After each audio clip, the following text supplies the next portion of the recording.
Welcome to the Growing Your Financial Business the Woman's Way podcast. I'm Robin Crane, and I was a financial advisor for over a decade. But before that, I was a singer-songwriter. And now, even as a mom of three with a teenager, toddler, and a baby, I run a seven-figure business helping women in financial services grow their businesses and make a bigger impact. In this podcast, I'll bring you financial advisors, industry influencers, and highly successful entrepreneurs to give you innovative strategies designed for women. So get ready to learn how to get in front of the right people, get more ideal clients, and be able to grow your ideal business so you can live your ideal life. Welcome. I am here with Pam Capalad, and this woman is awesome. She's very passionate. She has helped so many people, and she's a certified financial planner. She's an accredited financial counselor. She's been in financial services since 2008. And yes, great time to join. I was actually 2007. So I feel you, girl. She founded Brunch Budget to help people who felt ashamed or embarrassed about money have a safe and friendly place to talk about it and make real financial progress. And her mission is to make financial planning as affordable as possible for the communities who need it most. She hosts the Brunch Budget podcast and co-founded Race and Wealth Podcast Network. She also runs Sea Change, a group financial planning program specifically designed for people of color.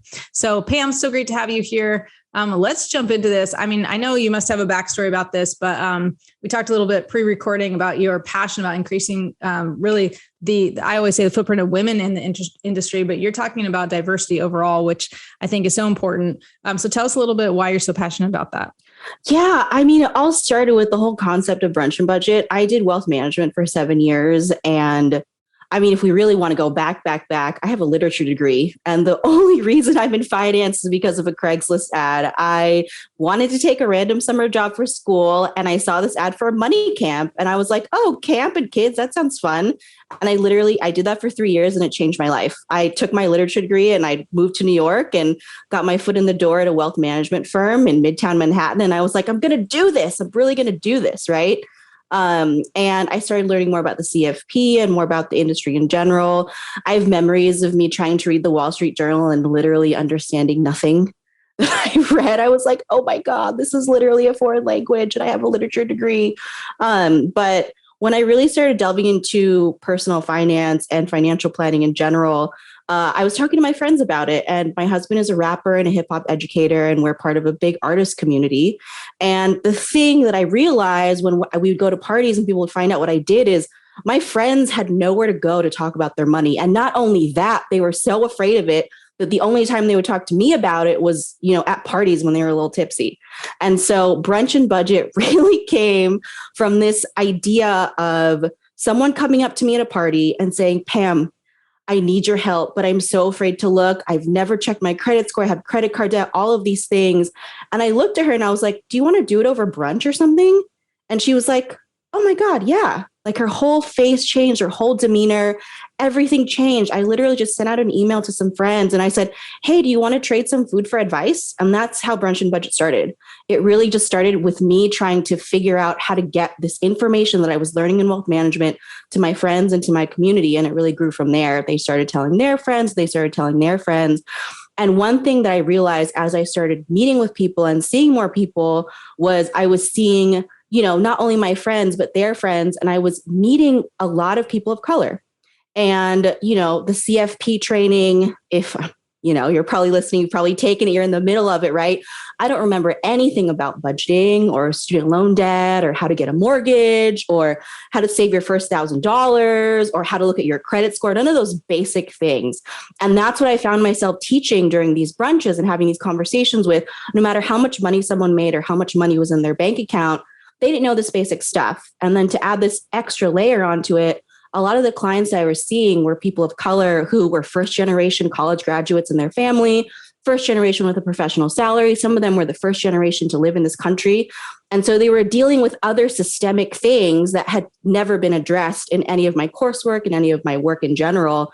Things like more likely to have student loan debt. A lot of my people of color clients were less likely to have a history of home ownership in their family, less likely to have a history of an inheritance in their family. One of the stats that I learned in my research about the racial wealth divide is that it would take 242 years for the average wealth of a Black family to catch up to the wealth of a white family today. White families literally have 10 times the amount of wealth as Black families in this country right now. And if nothing changed, if the trajectory continued as it was, the average net worth of a Black family in this country would be zero by the year 2053. And so what I saw anecdotally with my clients was them having to send money back home to their parents, them having to take on more debt, them having more financial obligations. So even if they happen to be making the same amount of money as their white peers, they're both making six-figure salaries. My clients of color were having to deal with more financial obligations that prevented them from being able to save, that prevented them from being able to buy a home. I mean, I always joke that I had to fill out my own FAFSA. I remember being 17 and having to ask my mom, can I see your tax return, Mom? And I have so many clients who are like, oh my God, me too, right? We helped our parents sign the paperwork, fill out the forms. I know some clients who memorize their parent signatures. And these little things that came from a lot of the way the system is built is why I'm super passionate about working with people of color and also bringing more diversity into this industry in general. I think that this profession is amazing. It's such a fulfilling way to help people and also to help people in your community and uplift and empower them with information that not only was traditionally left out of communities of color, but also that communities of color were purposely preyed upon by the financial services industry in general or purposely ignored. And so to be able to take that information and to empower people to be able to use this to build generational wealth and to empower a group of marginalized people who have been denied the ability to build generational wealth, that's really what I'm here for. Wow, that's awesome. So did you guys have mimosas at brunch? Hell yeah. Oh, hell yeah. I mean, I don't drink, but I was like, please drink bottomless mimosas, so many waffles. That's the thing, right? Is food just makes things easier. You find common ground. You're watching each other eat. You're seeing what each other likes, and you're building this connection with people in a way that you can't do behind a mahogany desk. And when it comes to finances, where people are so vulnerable, how else, how this is such a great way to do it. I love that. And I'm making light of something that's so serious because that's kind of how there's this, I guess, opening for people to step into this place where it's not so serious. It's not like this, oh, I have to be ashamed or feel bad about where I am financially. And whether they're, making $100,000 a year and have $100,000 aside or making $1 million a year and have nothing, it's everybody's in a different position, but oftentimes, especially women, we don't feel like we're worthy. So it doesn't matter how much is in the bank account or the investments. It's who am I to, not only do I not have time to go ask for help, but then I don't want to be in that position. And most of the advisors out there are white males who people of color, women are going to feel judged by going in there and not having whatever the enough is supposed to be. Right. So creating that space, I think, is really important. Mimosas or not, but having fun, having it's like a taboo subject that can now be more lighthearted, more empowering them to take that on and create wealth. And it doesn't have to be this huge thing. Oh my God, wealth, it's actually chipping away at something that anyone can do. So I get back to how do we do this? Because when I talk about increasing the footprint of women in the industry, and I focus on women, but diversity, of course, is just as important, if not more important. But I talk about how if we can just keep women in the industry, by having them be more successful, we will by default, we'll have more women in the industry because they're leaving as quickly as they're coming in. And a lot of the women who come to me, many of them are just comfortable and they're doing fine. And some of them are very, very successful. And then a lot of them are new and they're excited about the industry. They're excited to help people with their money. They're excited. But then if they can't make it in business, they're not staying in the industry. So, of color or regardless of color, I guess, and even gender, how do we do that? How do we help increase this, increase diversity in the field? Because it's so needed. It's so needed. And people typically like to talk to people who are like them, right? A Black or African-American woman doesn't necessarily want to go to some, white old boys club dude who's 65 years old. So it's so necessary. But what is your stand on how do we do it? Yeah, I think right now is such an exciting time because for so many years, the industry was built on commission, sales, and that meant who's in your network, and that meant how much money is in your network, right? And now we're in a totally different place. Brunch and Budget is completely fee only. We don't sell insurance. We don't sell any investment products. We're just about to start doing AUM. So for the first 6 years of Brunch and Budget, we didn't even do assets under management. We made money off a monthly subscription model that was sliding scale based on income. That's financial planning and coaching. So it's a minimum 12-month program where someone pays a monthly subscription fee to get completely unbiased financial advice, right? And not only financial advice, but financial implementation. So why I say this is exciting is because the old models were designed for accumulating wealth in a certain way, right? And when you have to run your business based on who's in your network and how much money is in your network, that's why a lot of women, a lot of people of color can't necessarily build up that business. But now I feel like I'm in the business of advice. I'm in the business of handholding. I'm in the business of advocacy, right? And I feel like that has been able to allow me to build a business that has allowed me to have a sustainable life and also hire other employees and give them a sustainable life too. And so I think we're in a time and place right now where the needs of the industry are changing. The things that a lot of my clients are looking for, like, yes, you need insurance, but probably just term insurance, right? Yes, you need investments, but like, let's look at maxing out your 401k before we put you in some kind of annuity or like high commission investment product, right? And so we're here. I think my role is to find the best of the best advice for my clients in a completely agnostic way. And I think there is something to be said for being able to build a business around that. And it's not based on how much money is in your network. It's not based on who you know.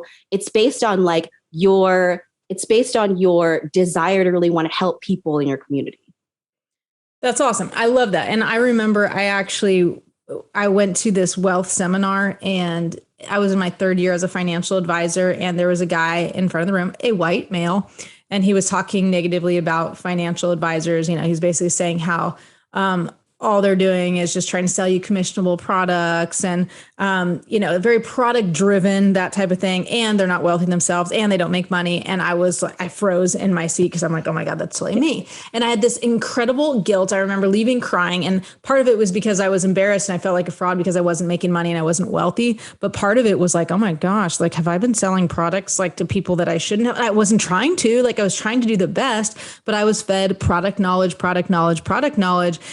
selling, VULs like hotcakes and thinking it was the best thing since sliced bread. And nothing wrong with, variable universal, what do they call it? Annuities or life insurance or whatever. Yeah. But it's like the way that I was taught was very product based. And it was, even though I was at an independent company, it was still like a subsidiary of, whatever. So It was like, you're still fed this stuff, but it's tough because everyone, I think, especially women, come into this industry with the intention to serve, with the intention to do right by their clients, with the intention to help them.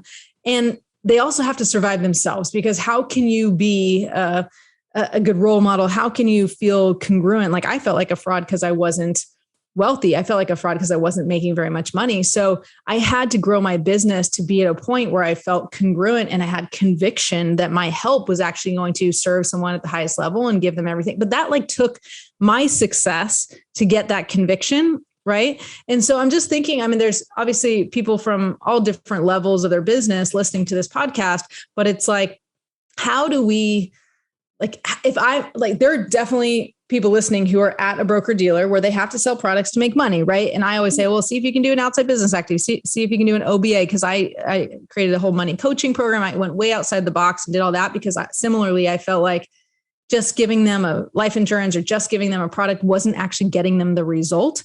So I had a very, unconventional way that I did business, and I charged for money coaching and all this stuff. But so many women in the industry, they're in this box, right, with crazy compliance and crazy parameters. And so is it just like jump ship and go independent and then serve clients at the highest level? Or is it like, how do we have this inclusion of diversity and create more diversity and have all this and serve people at a higher level when we still have all these confines of compliance and of what we're supposed to do and how we even can make money? Yeah. Solve that, Pam. Solve that. Right. Well, Brunch and Budget does make money. So.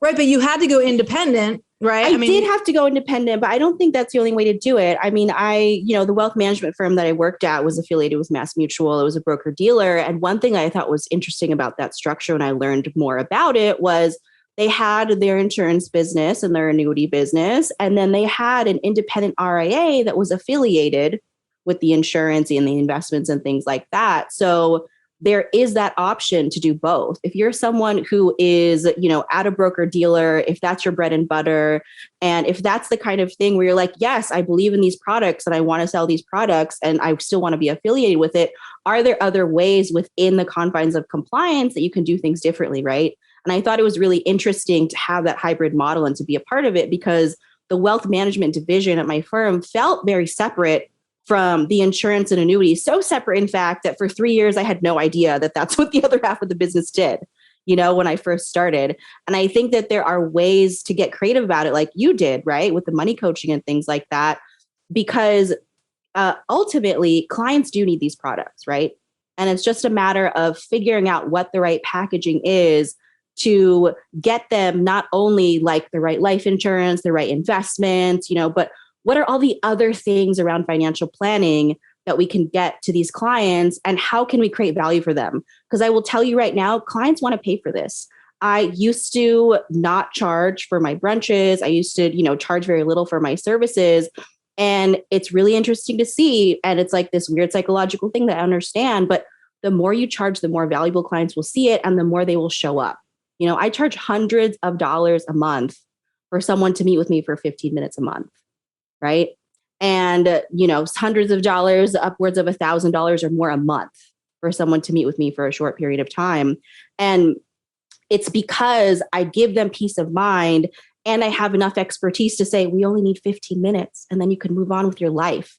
Like, you don't just have to give them time. You don't just have to give them products. You're giving them something intangible. And if you can figure out the root of that intangibility is for your clients, then that's how you can build a successful business. It doesn't have to look like what it used to look like. It doesn't have to look like what it looks like now. We have so much access to technology, so much access to different resources, and also just access to each other in a way that we didn't used to before, right? The fact that we're on this podcast right now, the fact that there's mastermind groups and ways to network virtually with people who are not right next door to you means that you have access to so much knowledge and so many different perspectives. And then you figure out how to do you, right? Then you figure out, okay, let me take all this stuff and figure out what resonates with me and what resonates with the people that I want to serve. Because I serve, I always have a hard time describing my niche, but whenever someone asks me, I'm like, I serve people who are afraid to talk about their money. Yes, generally my clients are younger, they're millennials, blah, blah, blah, whatever, right? But that's not the case necessarily anymore even. And what I realize is the people who I'm speaking to are people who are afraid to think about this in the first place. So figure out who you're speaking to and who you're trying to serve beyond just like the demographic information and the that marketing avatar profile that they tell you to put together. Yeah, I like what you said too. I want to go back to where you said, kind of the intangibles, and I think when it comes down to really serving your clients at the highest level, it gets to like this. How do I get really, really clear? And it's actually a sales conversation that doesn't have to feel salesy at all. But sales to me is just serving them to get what they want, like figuring out what's holding them back and helping them get there. But to understand, and I talk about this a lot with just when I'm teaching sales, is like, what do they really want that they don't have and what's holding them back? And it's like, people think it's the surface thing, right? Like, oh, I want more money. I want to retire at 60. Like, no, but anyone who says they want to retire at 60, it's a completely different life from someone else who says they want to retire at 60 or early at 55 or whatever. And what's missed in the industry oftentimes is really getting deep to understand what their true desires are, what their true challenges are, what's the real concerns, what's like, why don't they want to talk about it? Where are they like freaking out about it? What's the anxiety? I was just, working on I'm trying to get more organized. I'm not very organized. And I was like working in Asana, which is like a project management system. And like, I have a headache right now because I was working on like organizing stuff and I just immediately get anxiety around it. Like, and I'm not a very anxious person, but there's like, when it comes to like making decisions about what to do first and where to put things and how to organize things, like it's very, very tough for me. And when it comes to money decisions, it's very easy for me, but most people it's not. And most people it's the opposite. It's like just thinking about money, just looking at the numbers, just like look at, even if you have money, if you don't, like thinking about where to put it is super stressful and super overwhelming. And those type of conversations aren't really being had, right? It's like typically more about show me the fact finder. Like I'm looking with the fact finder, or I have a fact finder. I want to know the numbers. And based on those numbers, I'm going to make a recommendation that's going to help them get a result. But it's like, it's not the numbers, it's all what's behind the numbers. And regardless of who you're working with or who that specific target is, I think it comes down to really understanding what people want, what's holding them back, and talking to a human. And you said like, this is such a great time and we can be on this podcast and all these things. Like, I absolutely agree. And I think the industry needs a little bit of a slap in the face, like a wake up call to like, hey, welcome to the new normal. Welcome to this new world where it's not just about not meeting face to face. It's about connecting with people in a way to truly understand them so they can get what they want, and to go deep to understand like what's really holding them back. And all these things, like you said, and I also have my CFP that, that are not taught even in the industry. It's crazy. Like, how can you help someone know where to put their money and where to invest when you don't really understand what's driving them? Because they're not going to do it if you don't understand what's driving them. You don't get to the heart of that. And I think women are naturally great at that, which is so cool. It's like, I tell my clients sometimes, like when I'm teaching sales, it's like, get nosy. Like you're already nosy. Like just own it. I'm like, I'm just going to be nosy. Like I'll ask you things that, usually on this podcast that most people wouldn't ask because I'm kind of nosy. And most people don't want to be nosy, don't want to seem nosy, don't want to dig where they, oh, God forbid someone's going to think I'm being nosy or I'm asking questions that are too invasive. I'm like, no. Like that's what people want. That's where they feel like you actually care. So we're getting kind of on a tangent here. I know I am going off on a tangent, but I think that so much of what you said is so important as to like how, because I'm getting back to like, how can we do our part? Like, what is our part? Like, I feel like my part is helping you learn how to have a successful business so that you can stay in the industry and inspire other women to be in the industry. That's kind of my role in this whole, mission. And as an advisor, if I'm listening to this, or an insurance professional listening to this, white or of color, or, even men maybe jumping on here, like if you can give any last words of like, what can someone do like to play their part so that it's not just about making money, of course, or not just about growing the business, but for a greater good of really providing value to everyone and giving everyone those equal chances and choices and opportunities to create wealth. So one of the most popular aspects of our services is we call them financial advocate calls. But it's literally just helping clients fill out paperwork, helping them open an IRA, helping them increase their 401k contribution, calling student loan servicers with them, right? Having them, helping them like navigate all of these little admin things in finance that literally paralyze people. Like people literally have anxiety and phobia around paperwork and things like that. I bring this up because I think that is one of the biggest barriers to being able to work with clients who are not in wealth management. Is we do that for our wealthy clients too. We filled out all their paperwork. We got on the phone with them. We went through every line item in their budget. And I think that if you can figure out, again, going back to like what the root of what your clients really need, and it's, what drives them and also what stops them, right? Like what stops your client from actually being able to move forward? They want all this stuff. They share all their core values with you. They share all their goals. They're super excited about it. And then something stops them along the way in the journey. And I think that if we as advisors really examine what that is, and we examine on an individual level, and we examine it collectively as an industry, why is paperwork so complicated? Why is it so annoying and stupid and difficult to get money out of your 401k when you leave a company? You have to get a paper check out and fill out extra forms and go back to your old like what? Like we need to start questioning that stuff, right? As we do it with clients, as we walk that process through with them, then we can start to question and say, hey, this isn't how it should be actually. And so many things have changed just because people say, hey, this isn't how it should be. And so when we actually see what stops clients as much as what drives them and start to question it in a collective way, I think that's really how we can make change. Say that one more time. I'm trying to remember. I was going to write it down, but you said it fast. This is not how it should be, right? This is not how it should be. This is not how it should be. So I like that because it's kind of similar to, I talk about compliance and I teach them kind of outside the box strategies. And then people are like, oh, but compliance. And I'm like, you know what? Like, I know compliance is a bitch. And so what? So we could just say, oh, whatever compliance is, I'm not going to do. And then, so I'm not going to push the envelope at all. And I'm just going to, no, like there's nothing not compliant about this strategy. You can fight for it because you can fight to have a voice. And I think it's the same, even though it's just compliance or whatever, but it's like, there's certain ways that have been done for, I don't know, maybe even hundreds of years. I don't know how long the industry's been around. A long time, sometime between at least 1 year and at least somewhere before 1,000. But where the industry's been around, like in doing things one way for a long time. It's like, so we used to not have, everything was paperwork. Nothing was actually paperless, right? Now everything's paperless. And it's like, so that had to change because someone said, this is not how it should be. So I love that. And it's like questioning it and fighting for it and having a voice and saying, no, whether it's just, I think this is how it should be for clients, or I think this is how it should be for the industry, and having more women, having more people of color and having more of a voice, whether it's stepping up in a meeting and saying like, yeah, that's actually that is not compliant. It's just that you want to be lazy. I mean, not saying that. Well, you've never seen it before. Like I have a very amazing compliance consultant who I run all the craziest shit by. I'm like, can I do group financial planning and do it on these platforms that don't exist in the industry? And he's like, well, there's nothing not compliant about that. And I'm like, done doing it.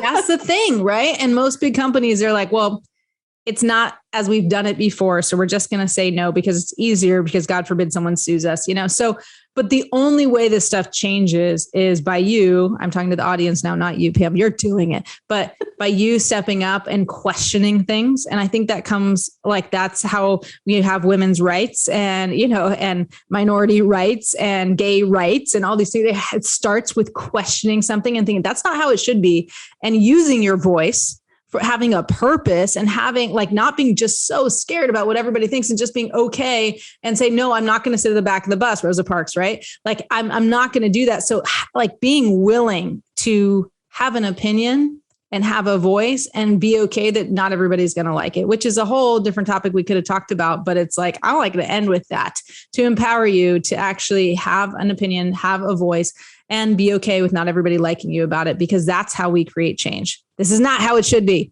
So you must do something different. Okay. Tell them where to find you, Pam. This is great. Thank you. Oh, thank you. Thank you for having me. I love this. You're so fun. You can find me at brunchandbudget.com, on Instagram at brunchandbudget, and on Twitter at brunchandbudget. Okay. Awesome. And if someone wants to work with you, basically it sounds like you're very, open. Is not, obviously no one needs a minimum around here. So if they could just contact you and then you can go just that sign way. up right on the site. Okay. And also, I'm just curious because a lot of advisors and insurance professionals are listening. Are you growing your team? Like, are you looking for other advisors? We're hiring right now. Oh my gosh. See, it's like you could have planted that seed, but I'm just reading your mind. So yeah, if you're not happy at your broker dealer or at, wherever you are, or maybe you're just thinking about getting in the industry, I mean, I would hit up Pam, as this is like such a great, just advocacy and such a great, just purpose and mission behind this. So I love it. Awesome. So go get in touch with Pam, brunchandbudget.com. Correct? All right. Correct. Said it right. This is good. All right. Thank you all for joining us. We will see you next time on Growing Your Financial Business the Woman's Way. Are you getting all the quality prospects on your calendar that you'd like? If not, join us in the Appointment Generator Challenge. Go to femalefinancialadvisors.com and register for free. We guarantee you'll get 5 quality appointments in 5 days if you follow this system, and you can do it from online. You don't even have to pick up the phone. Whether you're just starting, whether you've been in the industry 3 to 5 years, or even 30 years, this challenge will be perfect for you. Check it out, femalefinancialadvisors.com, and register for absolutely free. Can't wait to see you there.